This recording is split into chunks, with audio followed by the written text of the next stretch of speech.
Alors ça, les gars, soit c'est un vrai problème pour le Sénégal, ou alors c'est un vrai coup de chance. C'est un des deux, les gars. Ismaïla Sarr, l'un des meilleurs joueurs sénégalais sur ce début de saison, qui est vraiment en forme, qui est performant à chaque fois dans les grands rendez-vous, dans les grands matchs avec le Sénégal et avec cette équipe de Crystal Palace, qui s'est blessé 3 semaines avant la CAN. Alors, quand on voit la blessure, honnêtement, les frères, ça a pas l'air hyper inquiétant. Ça a pas l'air d'être une grosse entorse. Je pense qu'on partirait plus sur une entorse de stade 1 du ligament externe. Et vous savez, c'est quoi la période plus ou moins de récupération pour cette blessure-là?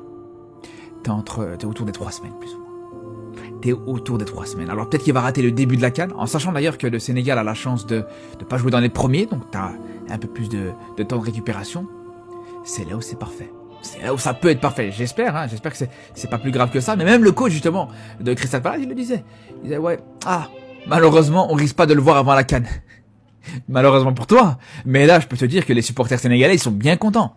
Ils sont très contents. Je vous dis, les gars, je pense qu'il y a de grandes chances qu'il soit de retour pour la CAN, et en vrai de vrai, vaut mieux ça, vaut mieux qu'il rate, comme pour Gana Gueye qui est suspendu jusqu'à la CAN, justement, vaut mieux ça que de le voir justement prendre une plus grosse blessure juste avant la CAN, à un match de la CAN par exemple.